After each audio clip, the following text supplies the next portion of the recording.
So pretty much every time it rains, my kids like to ask me why.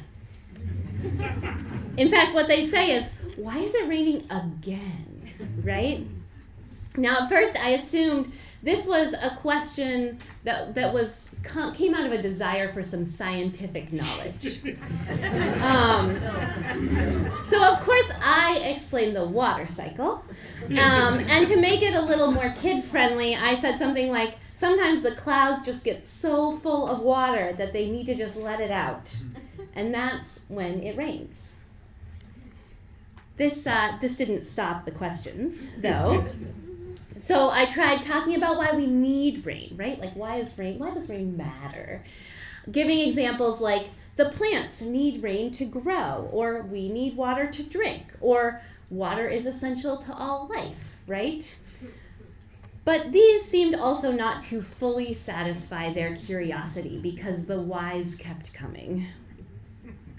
They understood how rain worked, but they wanted to know why. So finally, I gave up on having a good enough answer, and I now often just say, I don't know exactly why it's raining on this particular day. Sometimes it just rains. You see, I think the answer that they're really going for isn't scientific or practical, but theological. The question is not... You don't think it's theological? This is what happens when your mom's a minister, right? The question, though, is not why does it rain, but why does it rain when I don't want it to rain, right? What is the meaning behind the fact that it is raining and I want outdoor recess, right? This question is not so different from one of the central theological questions that people have struggled with for millennia. Why do bad things happen? And especially, why do bad things happen to good people? You've heard that one, right? One of the intrinsic parts of being human is that we want to make meaning out of our world. We want to find some kind of order in what otherwise feels like a pretty chaotic existence. We want to know not just how scientifically the rain works, but also its ultimate purpose. And why is it still raining in one place and causing floods when another place is in the midst of a drought? We want our world to make sense. We don't want things to be inexplicable, below the surface of things, right? Our brains are wired to try to make sense of the chaos, and if we can't find an order in the chaos, we often try to create one. In the anthropological and sociological study of religion, it is this built-in desire for meaning-making that's credited for the origin of pretty much all religion. Particularly in those times before scientific knowledge had developed, people looked around the world and it seemed even more chaotic than it seems now. They had to really search to find order in it. And so they started telling stories that explained the order of things, or at times imposed order where there wasn't any to be found. These were stories of the creation of the world, explanations of why the seasons changed, origin stories of particular plants and animals. Anything that needed an explanation got a story. As you saw in our Wonder Box, we're pretty good still at finding meaning or ascribing meaning to something when we want to find it. Even a junk drawer can be full of theological depth. Even a chaotic world, we can make it make sense, right? These days, we have science to explain so much of what those earliest myths were trying to make meaning of, but that doesn't mean that we've lost our yearning for meaning or our tendency to try to create some order out of the chaos of the world. As our Words for Reflection put it, the human impulse is often to restore out-of-place things to our expectations of them, to make things fit or appear or occur just as we want them, to make dirty things clean. Even with all the scientific knowledge at our fingertips these days, we have not put all of the chaos of the world into its place. And even when we think we have, there are things that surprise us. There are still things that we cannot explain. That question of evil, theodicy, as the theologians call it, is probably one of the trickiest meaning-making questions out there. It's the ones that has perplexed theologians and regular old people alike for so many years. Are there gods, and if so, are they loving or hateful? Is nature itself good or bad? And what about humans? Are we good or evil? Is our intrinsic nature wired for love or for competition? Where does all this chaos come from? And most importantly, why? Some people or traditions may claim that they've got this all figured out, to know the origin to evil and to offer solutions for it. Evil is a result of sin or a lack of faith. Bad things happen when you don't love God enough or if you anger the gods. If you prosper, it's because you have been especially good. If you are poor, it is because you are not faithful enough. When people die, it's because God needed another angel in heaven. There can be comfort in such theologies. I don't want to just dismiss them. They can certainly bring some order to the chaos, but they can also be pretty toxic. When bad things happen, they blame the victim and let the rest of us get away with thinking it couldn't happen to us because we're better people than that.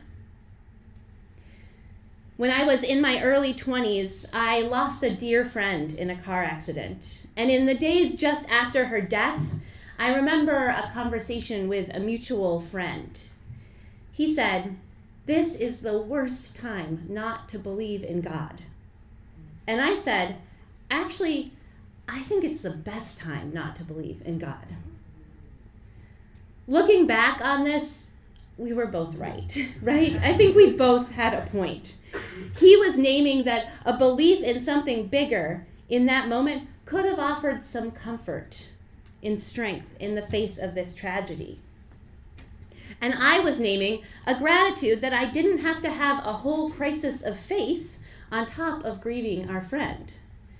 I didn't have to wonder why a loving God would let this happen, because I didn't believe in a God that had that kind of control over the world.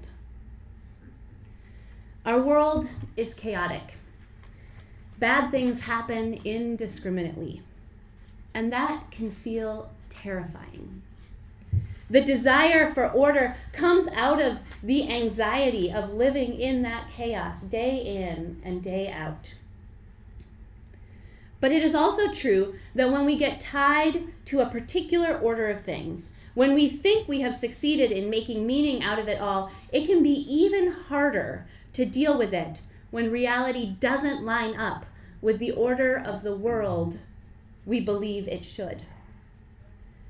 What happens when we think we understand, we think we've made meaning, but the world is turned upside down in some way?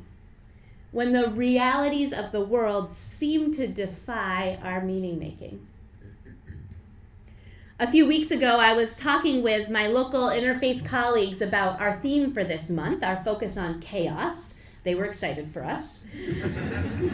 And Rabbi John Spear-Savet from Temple Beth Abraham reminded me that our Jewish neighbors celebrated Purim this month. Purim is based on the story of Queen Esther and is a holiday that is all about chaos. There's like masks and merrymaking, and the celebration is chaotic, and the story is chaotic. And Rabbi John shared with me a really powerful piece that he wrote just last year about the difference between the Jews of the stories in the Torah and the Jews of the Esther story. and how those Jews in the Esther story may be easier for us to relate to right now. You see, the Esther story is all about things being a little topsy-turvy. As Rabbi John tells it, quote, "The story starts with peace for Jews, then comes a threat from Haman, and he gets the king's support. Then Esther gets the king on board. At the start, the king gets sick of one queen, Vashti, because she's headstrong and might provoke a feminist movement. And then he chooses a seemingly opposite queen, Esther, who seems hidden and meek, but then she turns into a very powerful feminist mastermind. The Jews are nondescript members of this huge empire, then astonished at what's happening, and then they defend themselves with force. The Jewish world in this story," he says, "turns upside down again and again." End quote. In the Torah, on the other hand, things go in a much more orderly manner. Quote, "The Torah makes the world seem orderly and coherent. Obey these mitzvot and things will go well, or break the covenant and things will fall apart." But, as says Rabbi John, that's actually upside down thinking. The world isn't like that, and it's oppressive to think that it is. If all you can think of is that moral behavior gets rewarded and immoral behavior gets punished, you're going to feel completely topsy-turvy when that's so obviously not what is happening. End quote. I think some of us might be in a moment like that right now. In progressive religion, there is this narrative that things get progressively better, that over time the world moves toward more love and more justice. We say it again and again and again. The arc of the moral universe is long, but it bends towards justice, right? But if that is true, I think I still believe it. But who knows? But if that is true, it's very hard to see right now. Nearly everything that is going on in our country, in this state, is trying to turn that long-held belief upside down. We seem to be going backwards. The arc is bending back up. Just this week up in Concord, for example, there were bills passed through the House that will repeal protections that were so hard fought for back in 2018 for our trans and non-binary siblings. That doesn't look like progress. We're not going in the right direction. It feels much more like chaos. And let me be really honest with you for a moment. This is a hard time to be in the business of meaning making.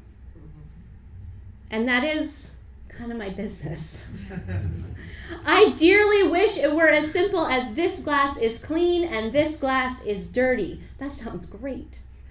Or that people who do bad things got punished for those bad things, and those who do good things got rewarded. I wish there was any semblance of progress to be found, that I could see that arc bending.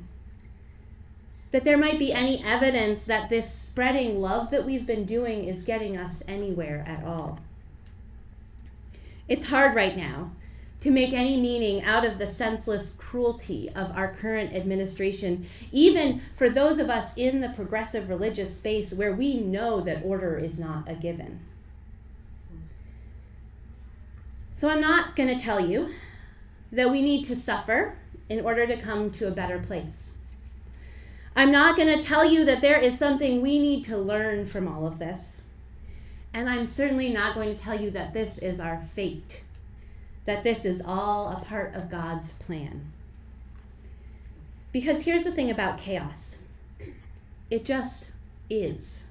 It just exists. Like the rain, it comes without a clear theological explanation. The world is chaotic and unpredictable. Sometimes really bad things happen to really good people. Sometimes bad things happen even when we're doing our best. Sometimes progress is stymied by cruelty. But none of that means we should give up, right? None of that means that we should stop building community and finding joy and loving the hell right out of this world.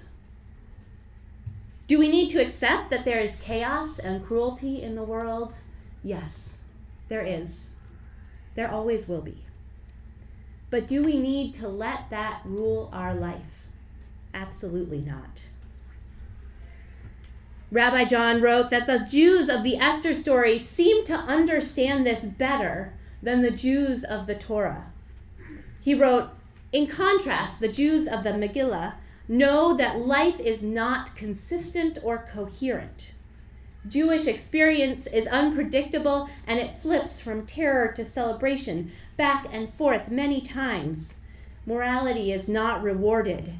It's more right side up to understand all that and accept it, and then to decide anyway to live right because it's the right thing to do, not because our world always makes sense.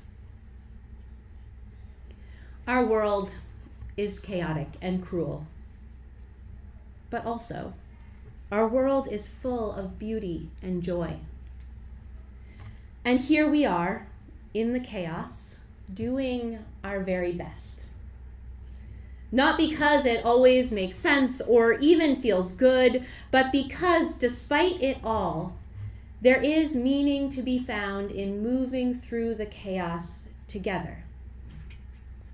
There's meaning to be found in the people by our side.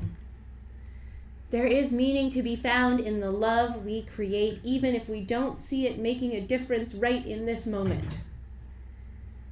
And there is meaning to be found in living and thriving in spite of it all. So may we go and do that together. May it be so.